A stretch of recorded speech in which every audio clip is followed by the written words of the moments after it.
Now this is Lollipop Man. You've got slurs, you've got separate quavers, you've got some dynamic changes, and you've got some bow distribution. That's what we're going to call this. You've got to get yourself in the right part of the bow for what comes up next.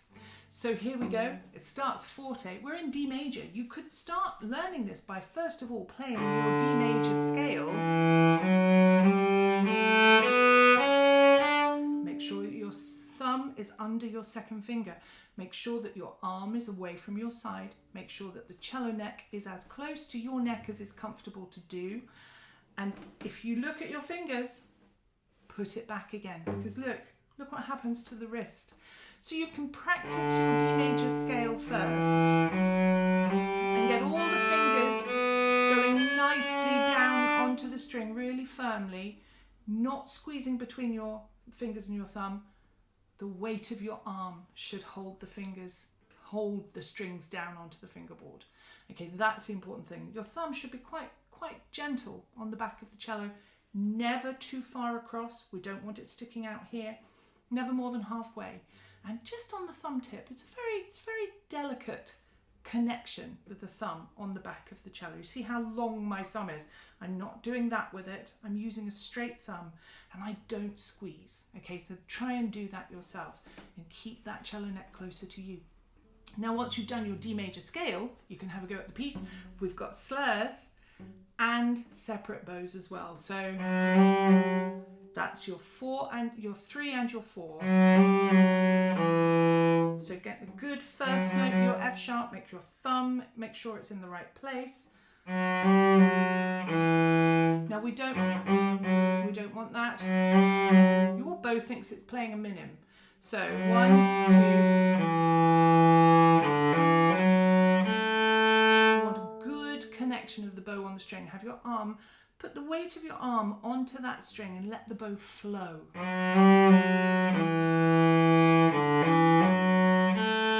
Now we've got separate quavers. We're going to use short bows. Smooth. Again, we're changing the notes with our left hand, but the bow is just bowing a minim. So it should be beautifully smooth. So you've got your separate quavers, and then put all your 4 fingers down. Don't go with just your 4th finger or your 3rd.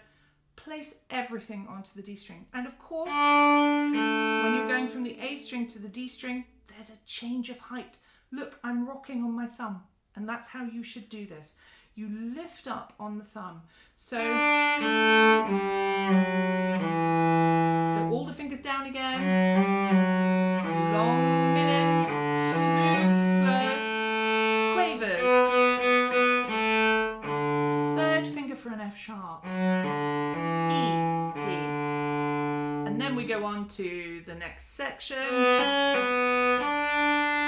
Smooth. See, your bow is just doing that, and it's doing that. It's doing that, and it's doing that. Your fingers are changing notes, but your bow isn't. So look again. Your bow's just doing that.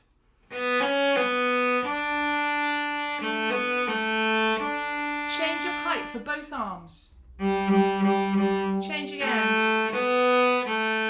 Put 1, 2, and 3 on the string. Back to the A string. Change of arm height.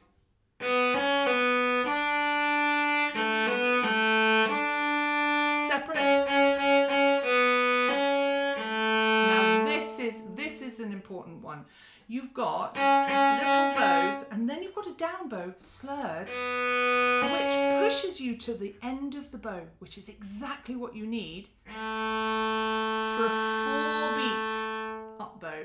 So you have to get yourself to the end of the bow, and the slur that you've got there helps you do exactly that. So make sure you do the right bowing. Out to the end of the bow.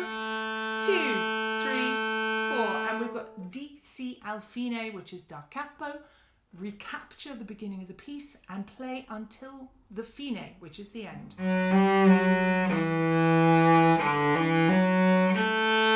bows,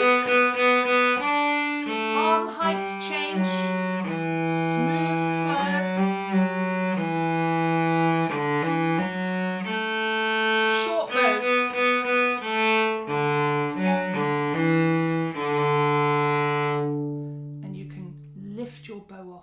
end there as well. You've got some dynamic changes there. Now we have a forte. How do we get our forte? It's a heavier, faster, heavier, more flowing bow speed. And then the slightly quieter stuff in the mezzo forte is a slightly less heavy bow. So still flowing, but a slightly lighter. It's about bow speed and a mixture, a good recipe of bow speed versus bow weight. And that's how you get to change your dynamics. Okay, so you've got slurs here, you've got separate quavers, you've got bow distribution at the end where you have to get to the right part of the bow so you can play that one single semi-breve just before you go back to the beginning to play the end of the piece. Okay, enjoy that, practice it slowly first, and then as you get more competent and you feel that everything is falling into place, you can start to speed it up. Enjoy!